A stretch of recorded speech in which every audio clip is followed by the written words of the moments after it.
Hi everybody! Hi, hello. So today we are going to start with the Bolugringos travels interviews. Exactly, this is the first time for us, and we're gonna keep. First time in this side, right? Yeah, We've actually, been we have interviewed. exactly. We've been interviewed, but now we are gonna do the interviews, and we're gonna do it every Wednesday, every week, because our aim is to interview as many travelers as possible, leading different kind of traveling lifestyles, so that we can learn and share with you.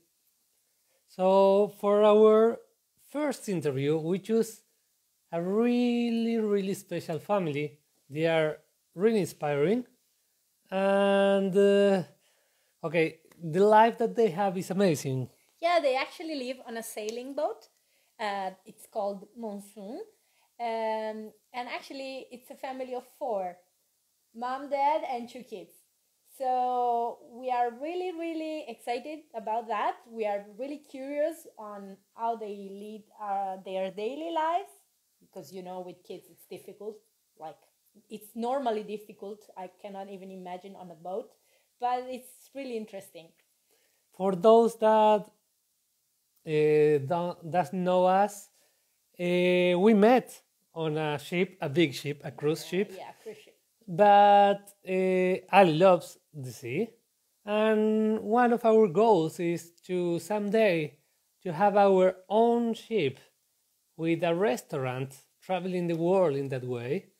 So for us, having them is an honor and not only inspiring, is also a proof that it's possible to live like this. Right now they are downloading the last Instagram version, so they can join us in the interview, right? Yeah, exactly. And also it's interesting because another thing that normally people think is that you cannot travel with kids, or that it's very difficult to travel with kids. And actually their kids are really small. Like, one of them is, I think, 3 months old. So it's really interesting. I want to say hello to everyone who is here. Let's see. And Nutri, Sin Favero. E Tisa! aí? Hola, tudo bem? We're now waiting for them to join us. So meanwhile, we can tell you that at the moment we are in Italy. We are unfortunately not traveling at the moment due to the pandemic, and because the year is a bit strict at the moment again. Last year, even with the pandemic, we've been able to travel. We've been in 7 countries. 7 countries, yes. In 7 countries. Some of them we've never been before. So we are hoping this year to start traveling again, or there is another possibility that is like making a ban to travel the world, or to save as much money as possible in order to have a ship and start learning about that, how to live, because it's not something that you can do from one day to another. You must study, you must learn, you must experience. So let's see what happens. Let's see if they are here. Sorry guys, just to check if everything is going as it should. I'm asking them if they're ready to join us. We would like to know who is watching us. Where are you watching us from? So, Jenny, Sin Favero. Hi, Cynthia, mi amor. Okay, so they are here. Let's see if we can join. Let's see. Titin, titin. Um abraço muito grande para você, sim.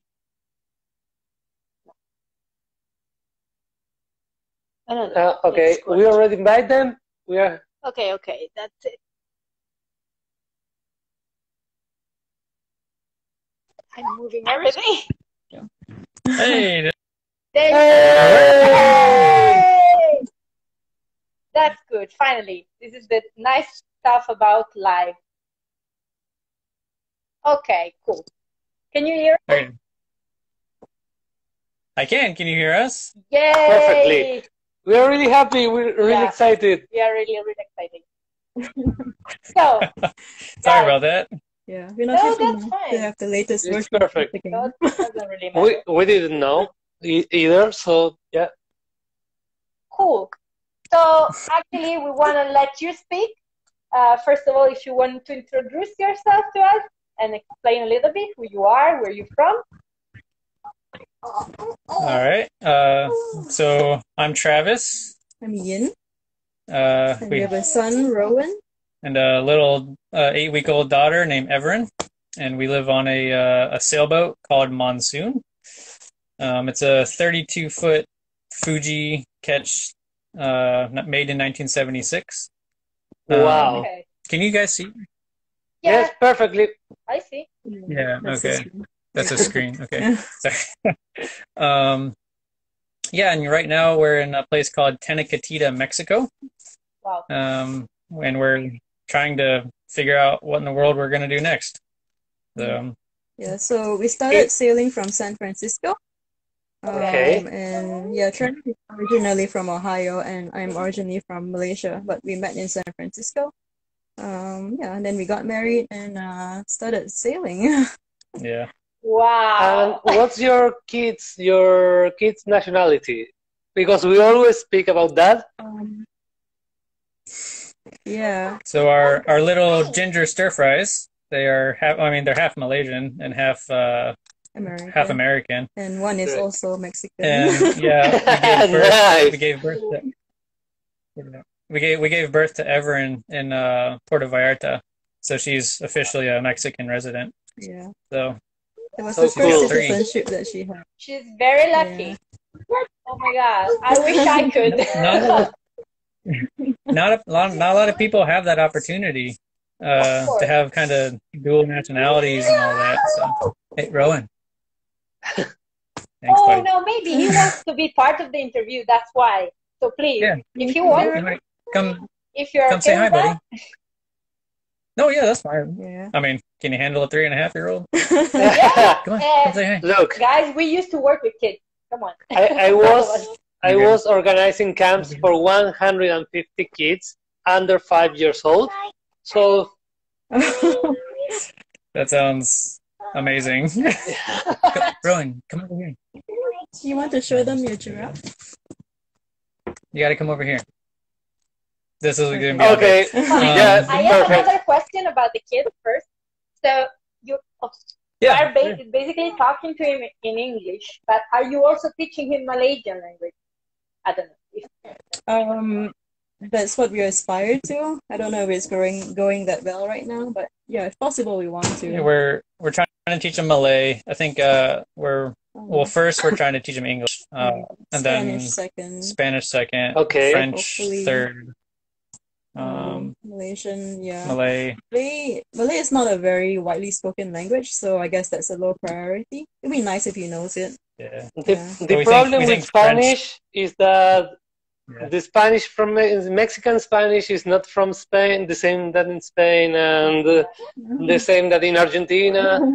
Yeah, very different. Well, if we know like basic Spanish, I mean, can we get by in South America and Spain and stuff? Mm-hmm. Yeah, of course. And you will learn lots of new words. Like, for example, in Argentina, I can say, ¿Qué onda? Todo piola, in order to say, hey, how are you? You will learn it. Yeah. You will learn it. By the way, if you need anything, we're here. Okay, let's go. Yeah. So we wanted to ask you, how long did it take for you to find like the perfect boat for you? The Monsoon. And how long did it take for you to make it your home? Like, build it as you wanted. So that's a complicated question. There's a lot of varying parts about that. So before I met her, I was living on another boat. I was living on a Catalina 30. And I lived on it for a while. It was about a year, I guess. Okay. And I'd come to find out that that wasn't really a blue water cruising boat, at least for me. It's more of a bay. It's more of a, it was made for bay cruising and coastal cruising kind of stuff. So when I started searching for blue water cruising boats, it took me about a month to find the boat and a month to secure the transaction and buy it and all that. Now the other aspect of your question is how long did it take to become home? That's a bit more complicated because because when you first get the boat, right, you have to make it livable. You have to make it functional and you have to make it livable. So like things I first did is I replaced the rig. I redid our bottom. I made sure our sails worked so it could like go sailing. And I bought the boat before I met her. So it was a lot like camping. It wasn't like homey or anything like that. It was kind of getting the boat put together. Yeah, our first few days it was actually in the yard, and I would go up to the dry dock to go visit him. We climb the ladder up to the boat. Yeah, very much camping. It was kind of camping, but after a lot of kind of major repairs got done, then we started making it home. And making it home required a lot of different things. Like we lived in San Francisco, so we had to install a heater. Unfortunately, we had to spend money on a new engine because our original one got frozen with salt water. Didn't even know this could happen. Yeah, this is new for me. The previous owner, he never did maintenance on his engine, and basically it just kind of fell apart. And one time when I was backing up and I full throttled into reverse, and it blew out an exhaust elbow, which backfilled into the engine and froze it. It was bad. So we had to buy a new engine, unfortunately. But it's a brand new engine now, so we don't have to really worry about that. But anyway, so anyway, we got it fit for living. We did a couple really major projects to get off the dock. That was kind of the big step. You do a bunch of major projects that you can only do on the docks, and then we went out and started living. So one of our biggest projects was a deck to hull joint.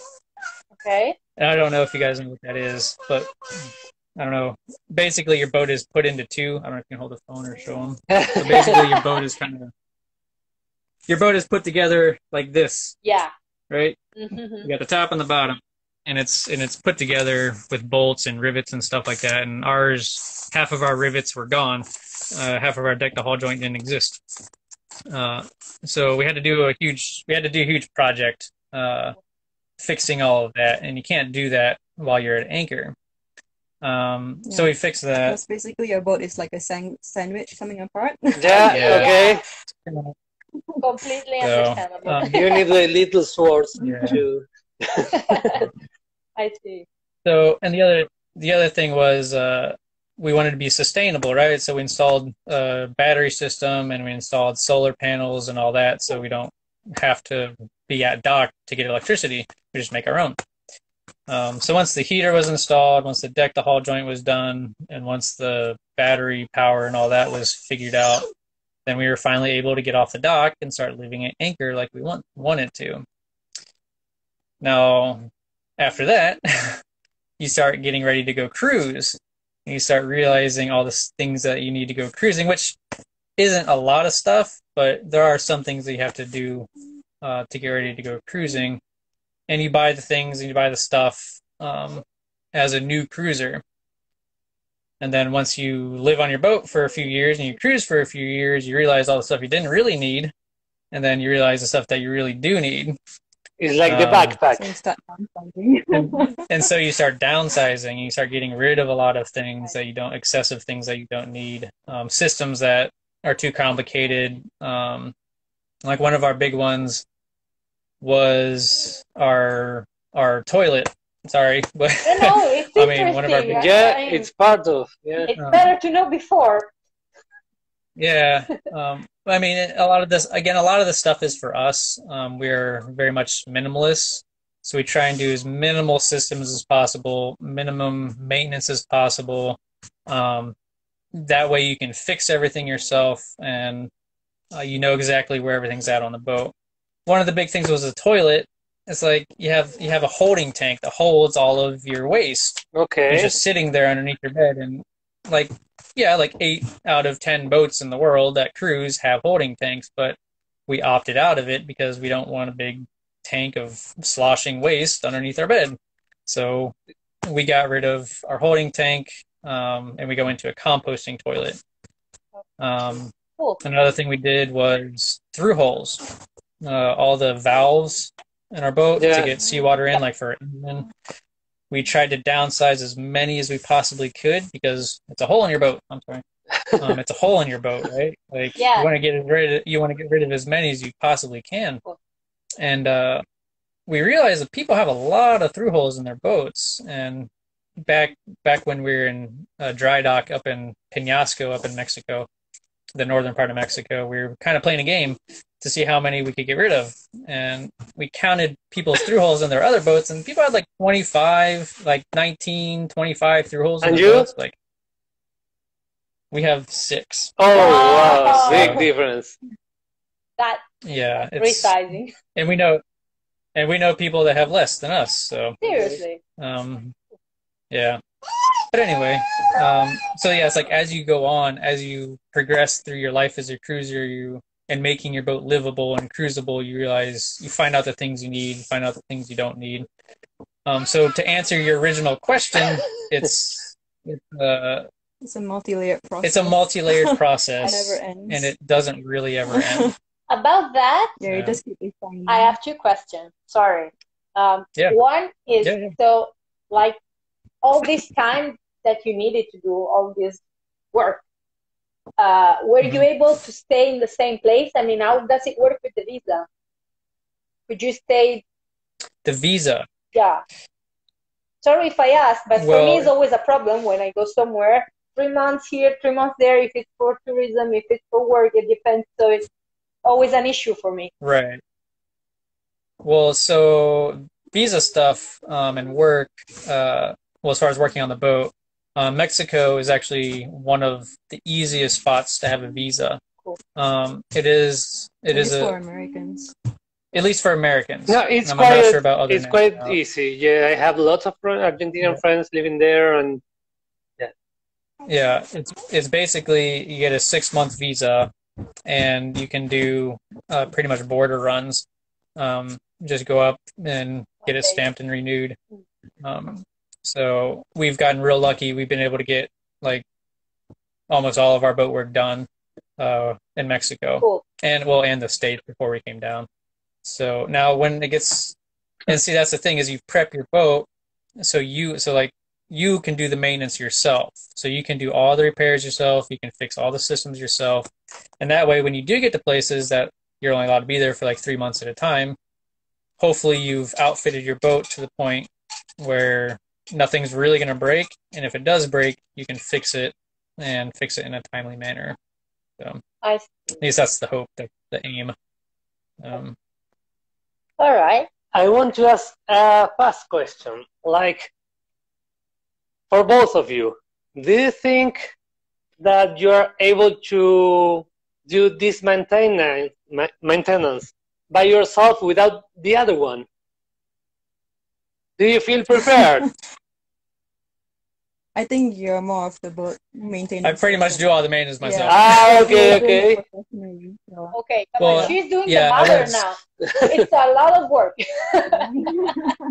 It is kind of cliche, but yeah, I mean, I did do all of this professionally before while I was working in San Francisco. I was a diesel mechanic and a boat mechanic. I know how to fix all the systems on the boat already. But it's like I knew that already. Like I knew what I wanted to do, so I made sure I had the skills to be able to do all of it. So when I got to California, I made sure to get all the skills. Yeah, get the jobs and get the skills to be able to do all the work myself. So. Cool. Nice. Hey. Sounds like glass. Sorry. Don't worry. part of the experience. Yeah, of course. Yeah, and it's important for you to know how to take care of your boat as well, because if you don't, then it becomes a really bad money sink for you. Okay. So basically, all cruisers know how to maintain all their systems. And it becomes a safety issue as well, because it could be stuck in the middle of nowhere. Something breaks. And you need to fix it. Right, yeah. You got to be able to know how to fix it yourself. Yeah, of course. Important. Yeah, very important.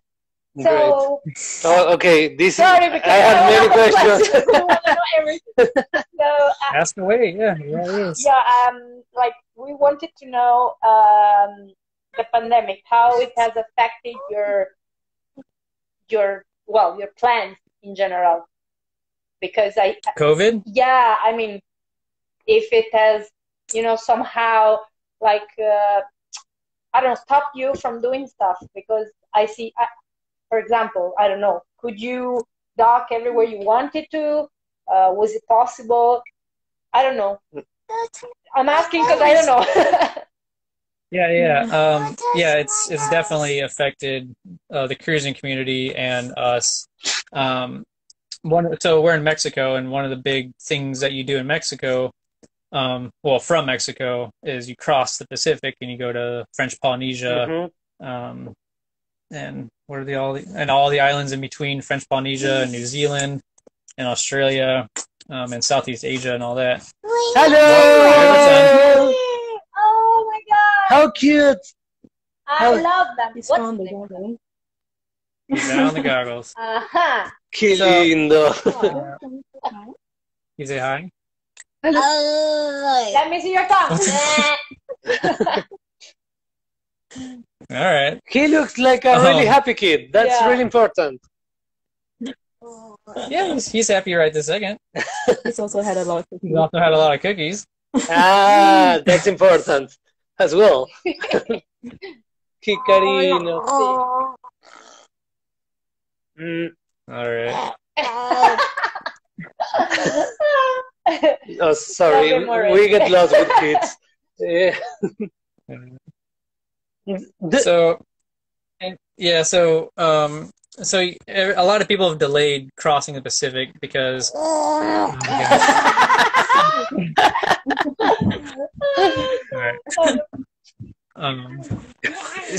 the Marquesas is technically open right now, but places like New Zealand and Australia aren't. So it's like, yeah, you can cross, but you're not going to be able to go anywhere else. Like all the islands, little islands. All the little islands are still closed. I mean, and it's like you have to get out of the South Pacific. You have to go to New Zealand or you have to go to Australia to get out of cyclone season. Okay. Hi, buddy. That's another issue, right? Like Hello. Yeah. So if New Zealand and Australia are closed, it's like, well, what do you do? Like, where do you go? Why would you cross the Pacific if you have nowhere else to go? Yeah. People have been going to Hawaii or. Yeah, people have been getting stuck going to Hawaii and having to go up to Japan and Alaska and back the whole North Pacific loop. Which doesn't sound fun to us because it's cold. Yeah, it's too fast. You're missing all the good parts too. Yeah. Once you pass the South Pacific, you can't backtrack. You have to go another circle around the world. Okay. To get back. And there's no going. Is it cheaper to be docked or to be traveling? To be traveling. Okay. Yeah. No, docks are definitely really expensive here in Mexico. Yeah, it's like paying for rent basically. It's basically paying for rent. And anchoring is free. Okay, so you anchor. Yeah. And it's too easy to get off the boat to go to restaurants. So you're not spending a lot of money. Yeah, once you go to dock, you kind of fall in this spiral of money sink, and like you pay for the dock, you pay for restaurants, you pay for expensive groceries. Especially if you're in a touristy area. Which a lot of docks are touristy areas. Mostly, right? So, well, you know what? I am pretty happy to hear traveling is less expensive than staying, because people usually think the other way around. So that's why we try to tell everybody all the time it's not true that traveling is to, compare the two, staying still. It's not true that it's too expensive. Right now, Rowan. Yeah, we by no means make very much money at all. But we also have almost no overhead. So that's the main point. We always speak about that because we come from different backgrounds, Latin America, Europe, and we always say, like, if I win 500 euros and spend 200, I'm earning 300 at the end. If I get 1,000 and spend 1,200, I'm losing. So the main point is not to spend money. Yeah. I think our grocery budget is around $300 a month. And great. We can afford that. Yeah. So. Basically the only expense we have. And food is basically the only expense we have. You don't have to pay for your car insurance and fuel, mortgage, and But that actually that word mortgage sounds really awful. I have never liked it in any languages. I don't know. Sounds awful. Yeah. Yes. Exactly. And we we own our boat. Sorry, like that's crazy. How I know that you need lots of technical skills, but how hard or how easy it was to live in a boat, to minimize and learn to grow a family, to live in that small space because you live everywhere basically. But I would like to know something about that. Oh, are you still there? Yeah, we're here. Okay. So your question is, how easy is it to live on the boat? How hard? Or how hard? Pros and cons. Pros and cons. I mean, I think, at least for me, it was surprisingly easy because we came from 2 apartments, a storage unit, 2 cars, and we downsized to a 32-foot boat. So when we moved on, it was just, trip after trip to Goodwill, just everything was donating everything. Yeah. And it's kind of cathartic. Yeah. Once you start getting rid of things, you realize how much you don't need. And then you start downsizing and downsizing. And it helps you save money as well because then you start considering buying new things. Yeah. Okay. Yeah. Hey.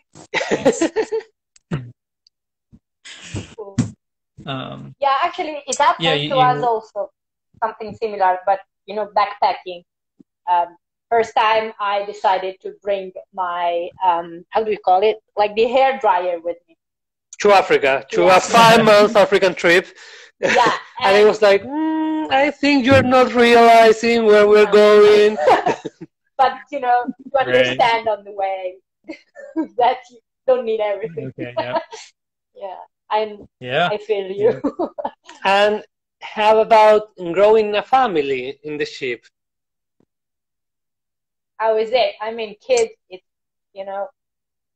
must be. Oh, having kids on the boat? Well, having kids in general and on the boat more. So, we basically brought both of them back straight from the hospital onto the boat. So we can't really say much about having children on land because we don't have the experience. Okay. Yeah. So, and we made that decision. We knew we wanted to have kids. Like, well, we can either start cruising, and then have a kid, or we can have a kid first while we're living on the boat, and then go cruising. And we chose to have a child first and then go cruising. That way we would just kind of shotgun it all at once and just learn it all at the same time. So, but yeah, we don't have any experience raising a kid on land. Well, in our experience, it's nice to travel with children because people treat you differently. You're not intimidating, and people come over and say hi to your kids, and they always want to help you. Nice. So, Which is nice. Yeah. And you make it a point to meet up with kid boats as well, so you have that in common with them. There's a very nice community of kid boats and just people who just nice. Kid boats around. Like there's a definite retirement group of cruisers. But they like kids as well. Often it's like it reminds them of their own grandchildren that they miss. So they like having kid energy around. They make new grandpas and grandmas every day. Yeah. Right. Yeah. That's cool. Yeah. Cool. I like it. Now, So what next? And sorry. I was gonna say one of the pros is we get to spend 24/7 with our kids. And a con is we get to spend 24/7 with our kids. Okay. Yeah. I see. Yeah, it's not like most people where you can, give your kids to your grandparents to babysit, or you can send your kids to school. It's like, no, we take care of them 24/7. We homeschool them, and just it's very, very challenging at times. Just not having family to rely on or come back to, or just hand them off for a day or anything like that. Like, you are with them 24/7. You have to be able to handle that mentally, which we're still trying to do. So when people talk about the coronavirus and they have to work from home and the kids have to do school from home, that is our everyday. Yeah, nothing changed. That's true. Wow, I didn't think about it. That's so true.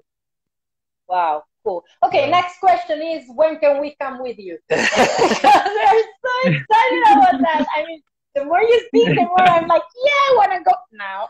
Okay, so I will tell you, one of my dreams is to have my own restaurant. He's a chef. Oh, nice. And hers is to live in a ship, so we decided to have a floating restaurant. I'm sorry, you broke. One day. Yeah, what did you say? Can you repeat that? We are planning to have a floating restaurant. That dog and a floating restaurant. Yeah, I'm not sure. Do you know about called Pizza 5VI? Pardon? I didn't. Sorry. Pizza 5VI. Don't know that. No. Okay, so I heard about them from another podcast, but apparently they are running a pizza kitchen in the Virgin Islands. Off their boat. Yeah, and they modified their boat to be like a fully functional professional kitchen. We arrived late. We will have, well, I mean, it's not still like a restaurant on land. There are plenty. The second in the sea. Okay, we need to hurry. You would be one of two. Exactly. Come on. Cool. So, yeah, I would like to know, like the funniest thing, the funniest episode that happened to you while living on the boat. Funniest thing. I mean, I don't know if we can. Or more interesting. More interesting. Yeah, like not a lot funny, but something detached. Maybe other people are laughing at us, but we don't know. We can talk about the most fun moments. So I don't know about funniest, but one of the coolest things that we experience almost on a day-to-day basis is bioluminescence in the water. Oh my god! The plankton, right? The plankton or whatever. And at night you see ghost fish, and all you see is the little green blobs floating around in the water and darting around the water around your boat all the time. Yeah, and if you drop something in the water, it just like scatters everywhere. Yeah. Wow. And you see it, and if you just watch it, you just see it, and just blobs of fish. Just it's almost like lightning bugs. Yeah. In Midwest America. But yeah, it's bioluminescence, and even our friends, we didn't have the privilege of seeing it, but our friends who were sailing south, they got to see a ghost whale. Like, they saw a whale float underneath their boat, but all they saw was the bioluminescence around it. Because they saw dolphins. We get to see ghost dolphins all the time. Yeah, so while you're sailing, they like to accompany your boat, and they'll be like, I don't know, it's just like a shape just zooming in and out around your boat. Yeah. Yeah. Wow. Okay. That's probably about the coolest thing we've experienced. Cool. Yeah, definitely. Amazing. The more we talk, the more I want to come with. So yeah. I'm already there with my mind. Cool. So, what else? Yeah. So next thing you're gonna like, since you stopped from going to Pacific, I mean, you delayed, let's say, your like, delayed your trip. Is it still your next objective to go there, or did you change your plans? What are you gonna do next? Oh, delay the trip to French Polynesia. Yeah. Oh, I mean, yeah, I think it's definitely one of those places you need to go at least once in your lifetime. Well, as far as like current plans, though, I mean, we're not going to cross this year. We just can't. Yeah. Like I was everything saying, is closed. Everything past Marquesas is closed. Yeah. So it's just not a question is what is open. Yeah, the question is what is open. Yeah. So far, we know Central America is open. We know Ecuador is open. Okay, I don't know how it works, but if you can go to Galapagos Island, guys, Galapagos is, I've been in many countries in my life and in many places, but Galapagos, you will see things that you never imagined that exist in this world. Like these turtles, giant turtles, look like actual dinosaurs. And and the people is so friendly. Okay, if you can do it, it's Ecuador. Yeah. Galapagos is kind of on the list. It's tricky though because it's very expensive and there are a lot of restrictions. So you can sail the boat there, but you can't sail it around the islands. You have to take a guided tour. Okay. There's a lot of caveats sailing there yourself. Because it's expensive checking in. It's like you have to hire a guy to clean your bottom. Which is good because they're trying to protect. It's all good, but it ends up being very expensive. It ends up being expensive, so we're still working that out. If you have the possibility, it's worth it. It's really worth it. Oops. The baby's crying. The baby, wait! I wanna see baby's her. Crying. Hold on. You want to bring her out here? Hey, easy. And in your experience as a shipboat seaman, what was like the experience that made you that click that you decided, okay, I need to live in a boat? This is okay. So for me, I was in the Navy between 2005 and 2011. And that made me really want to live by the water. I didn't know exactly what or how yet, but after I got out of the Navy, I got two sisters. I took my sisters to Ireland because we're ancestrally Irish. And anyway, we're walking along the west coast of Ireland, kind of at dusk or whatever. Kind of when the horizon melts away with the sky and all that. And I saw a sailboat way the hell out there. I was like, I want to be that guy. Like, that's when it clicked for me that I wanted to live on a sailboat. And so after I got back from Ireland, that's when I went out to California and started doing all the things that I needed to do to live on a sailboat. Yeah, it was Ireland for me. Yep. So, change the diaper real quick. Can I ask you something? We'll change your diaper and then we'll show it to you. That's fine. Fair enough. Priorities. How old are you guys? So I'm 34. Yeah, I'm 34. How old are you? You're not obliged to say. You're like 30. I think, yeah, she's 31. Very cool. Okay, so you have a 3 years difference, like us. Like us. Yeah. Cool. Oh yeah. You guys are the same age? I'm 29 and she's 32. So we have this 3 years. Yeah. So we have to focus now, and in 3 years we have to be living in a boat. Yep. No. Don't put yourself on a timeline like that. No. No, actually, I might ask you for advice on that, but we were. Hold on. Yeah. Sorry. Don't worry. Don't worry. Okay, I'm gonna sit right here. All right, cool. Go ahead. Sorry. No, I wanted to ask your advice on that.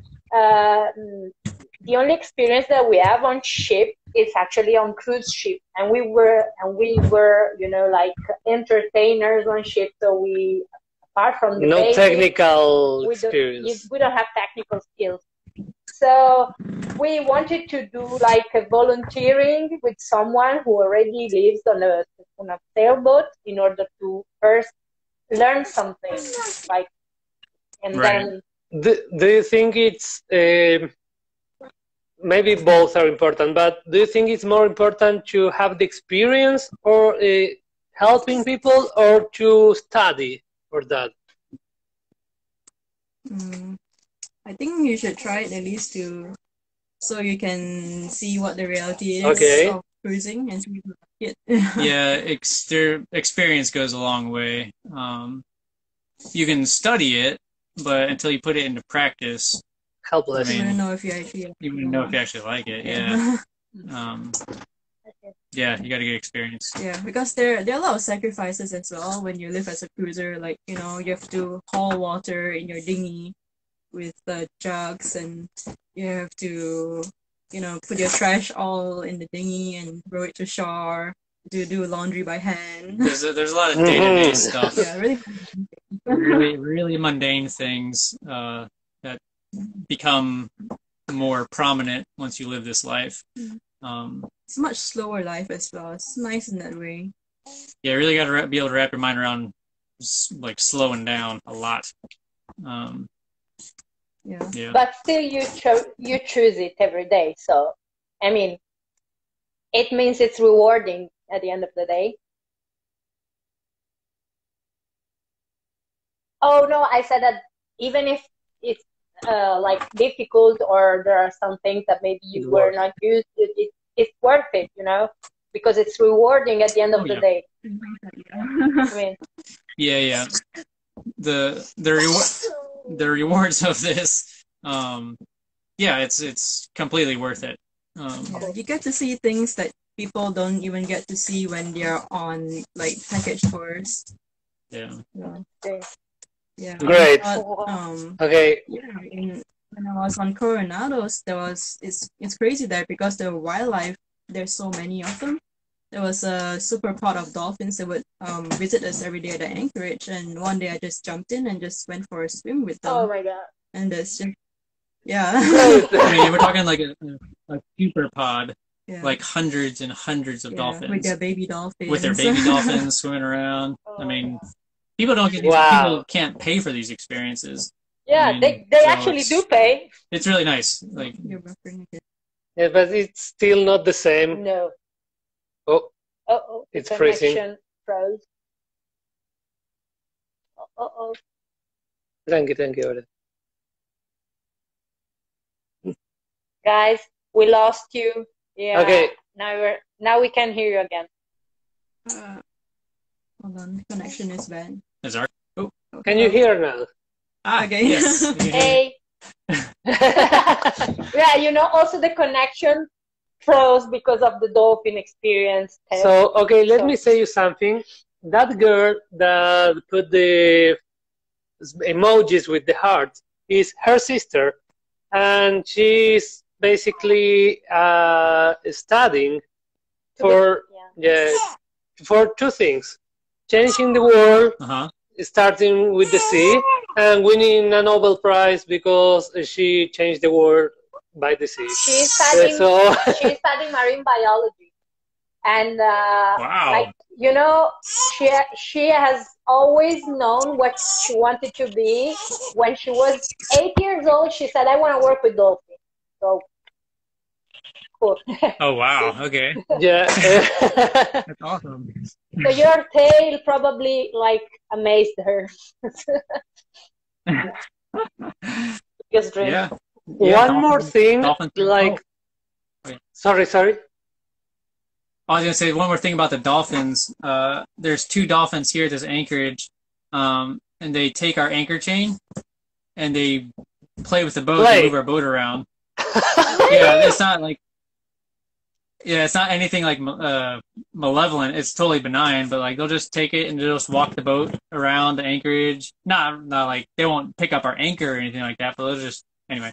Wow. So we've gotten that a few times. Wow. Oh my God. So cute. Look at those cheeks. Oh my God. So sweet. Little cheek. Uh-oh.